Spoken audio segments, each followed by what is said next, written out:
जी, अस्सलाम वालेकुम नाज़रीन, कैसे हैं आप? ठीक ठाक हैं? जी, मेरा नाम मोहम्मद फैज़ान है और मैं आपका केमिस्ट्री का लेक्चरर हूँ। जी बच्चों, आज हम शुरू करने जा रहे हैं सेकंड ईयर की केमिस्ट्री। सेकंड ईयर की केमिस्ट्री में और फर्स्ट ईयर की केमिस्ट्री में ज़मीन आसमान का फ़र्क है। सेकंड ईयर की केमिस्ट्री में 1 से लेकर 16 चैप्टर्स हैं, 1 to 16। और इन 16 चैप्टर्स में से जो 8 चैप्टर्स हैं वो ज़्यादातर ऑर्गेनिक केमिस्ट्री के हैं और अकॉर्डिंग टू बोर्ड ज़्यादातर पोर्शन हमारा ऑर्गेनिक केमिस्ट्री में से आता है।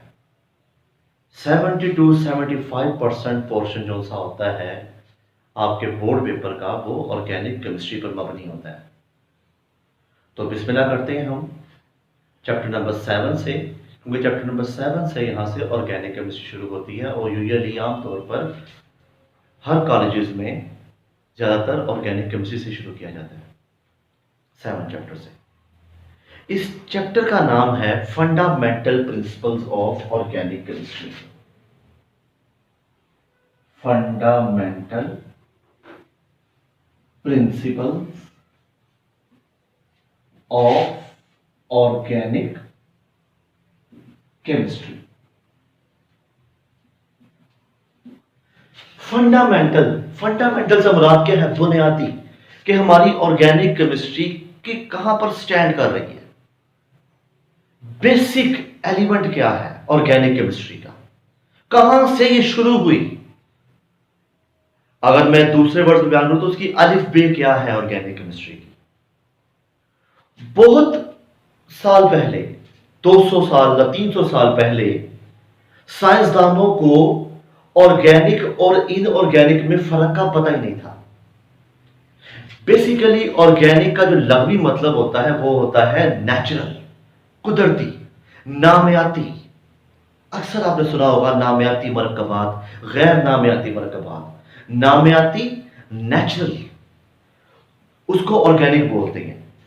और जैसा कि इसका लफ्ज ही नेचुरल है, कुदरती है, तो साइंसदानों ने ऑर्गेनिक कंपाउंड को इस तरह डिफाइन किया कि those compounds which are generated from living things. ऐसे कंपाउंड्स जो हमें लिविंग थिंग्स से हासिल होते हैं, क्योंकि लिविंग थिंग तो नेचुरल है। नेचुरल से मुराद क्या? हम इंसान, जानवर नेचुरल, पौधे नेचुरल। तो हमारे अंदर से या जानवरों से या पौधों से जो चीजें हासिल होती हैं, they are all organic in nature and they are called organic compounds. ये पुराने वक्तों के लोगों ने कहा। और इनऑर्गेनिक कंपाउंड वो हुए जो हमें नॉन लिविंग से हासिल होते हैं, जैसा कि रॉक्स, मिनरल्स, साल्ट्स। ये चीजें इनऑर्गेनिक कंपाउंड कहलाती हैं। मैं डिफरेंस लिखता हूं यहां पर। हिस्ट्री अगर मैं देखूं इसकी, हिस्ट्री में क्या कहा गया? ऑर्गेनिक कंपाउंड्स जो से हैं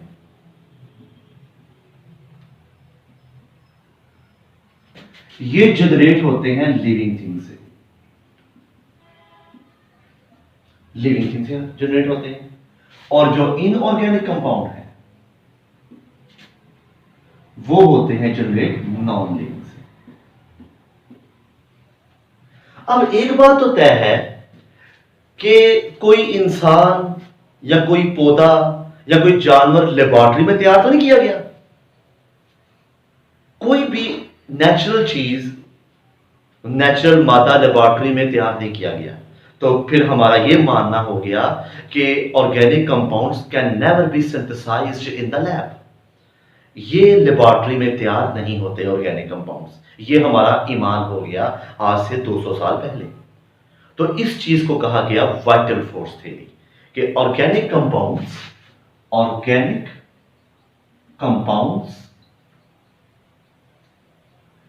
can not be synthesized in lab.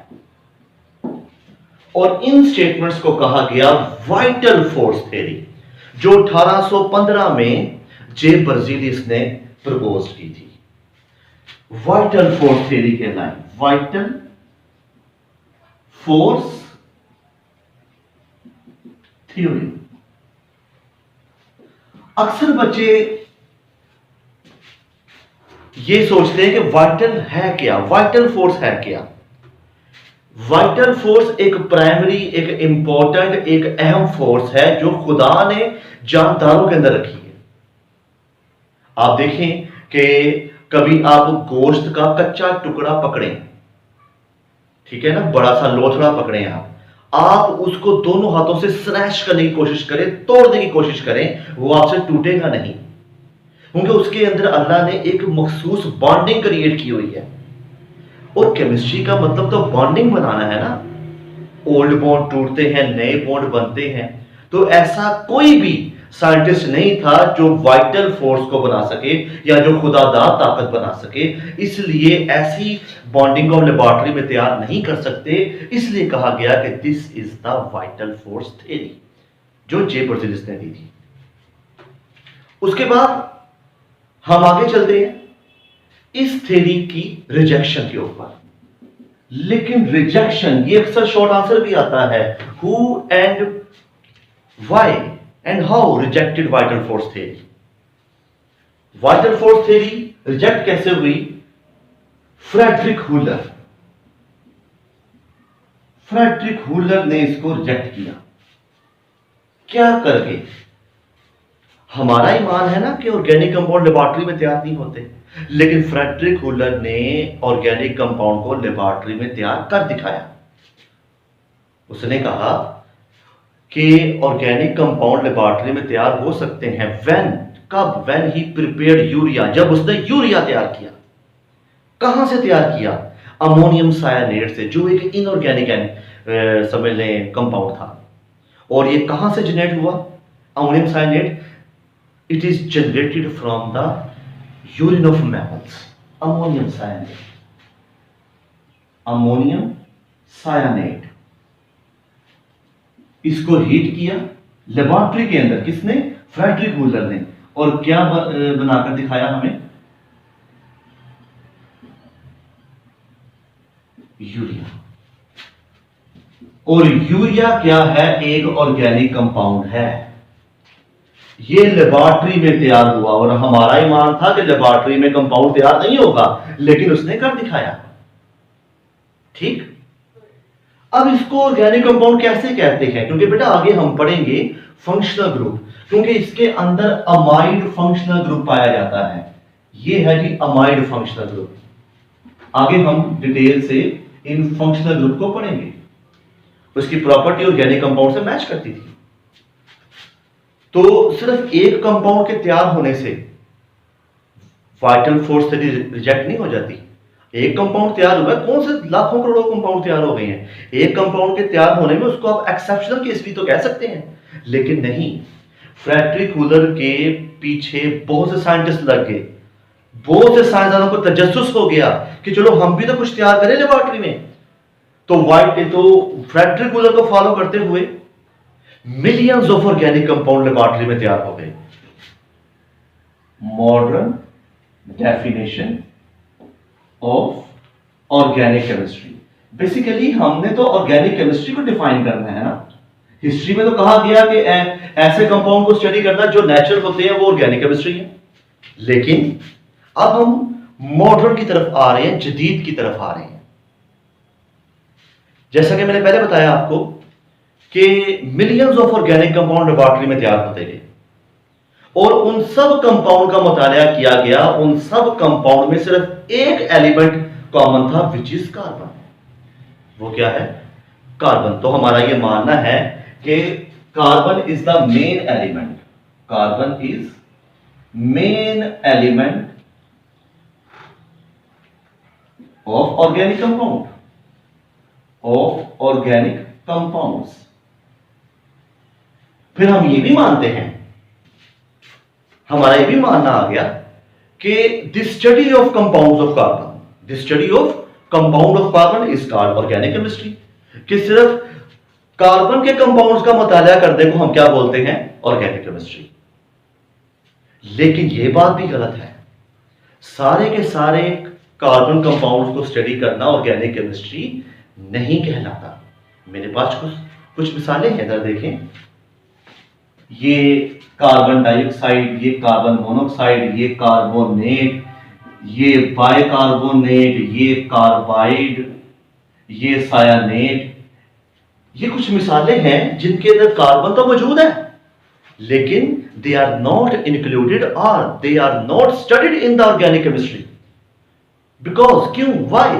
क्योंकि बेटा कि जो कार्बन डाइऑक्साइड है ये आग को बुझा देती है, जबकि जो ऑर्गेनिक कंपाउंड्स होते हैं ये कंबस्टेबल होते हैं, ये आग लगाते हैं। इंसान को आग लगती है, कागज को आग लगती है, अल्कोहल को आग लगती है, पेट्रोल को आग लगती है। They are all organic in nature, clear? और ये कंबस्टेबल नहीं है, इसलिए इनकी प्रॉपर्टीज ऑर्गेनिक केमिस्ट्री से, ऑर्गेनिक कंपाउंड से मैच नहीं की। तो इसको बेटा फिर आप ये कहना गलत होगा कि the compounds of carbon are called organic compounds. सारे के सारे तो नहीं होते, ठीक है ना, कुछ एक्सेप्शनल केसेस भी होते हैं हमारे पास। फिर हाइड्रोकार्बन्स दरियाफ्त हुए। हाइड्रोकार्बन्स के दरियाफ्त होने के बाद हमने कहा कि सिर्फ compounds of carbon and hydrogen को स्टडी करना ऑर्गेनिक केमिस्ट्री भी नहीं कहलाता। बेसिकली अगर मैं यूरिया को देखूं, वो तो हाइड्रोकार्बन्स नहीं है, उसके अंदर तो नाइट्रोजन भी है, ऑक्सीजन भी है। तो प्रॉपर डेफिनेशन ये है कि the compounds of hydrocarbons and their derivatives मसलन फर्स्ट करें, ये हमारे पास सिंपलेस्ट हाइड्रोकार्बन है, मीथेन सिंपल हाइड्रोकार्बन है हमारे पास। अब इससे तैयार होने वाली कौन कौन सी चीजें हैं, जरा ये देखें। हमारे पास हाइड्रोकार्बन से क्लोरोमीथेन तैयार होगा, मीथेन से क्लोरोमीथेन तैयार हुआ, मिथाइल अल्कोहल तैयार हुआ, मिथाइल अमाइन तैयार हुआ, फॉर्मेल्डिहाइड तैयार हुआ, फॉर्मिक एसिड तैयार हुआ, यूरिया तैयार हुआ,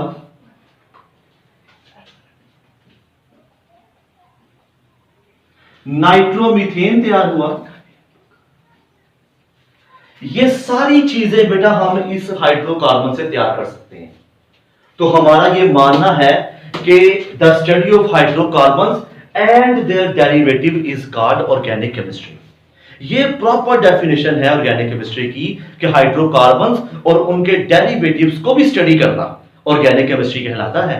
सिर्फ हम हाइड्रोकार्बन को स्टडी नहीं करेंगे, ये डेरिवेटिव्स हैं, ये सब इस हाइड्रोकार्बन से जनरेट हुए हैं, इसलिए इनका भी मुताला करने को हम ऑर्गेनिक केमिस्ट्री करेंगे, साथ ही साथ और हाइड्रोकार्बन को होंगे। ये सारे हाइड्रोकार्बन से दरियाफ्त होंगे। क्लियर बच्चों? ओके बेटा, आज का लेक्चर हमारा खत्म हुआ। इंशाअल्लाह ताला अगले लेक्चर के साथ एक नए टॉपिक से मिलेंगे। तब तक के लिए अल्लाह हाफिज।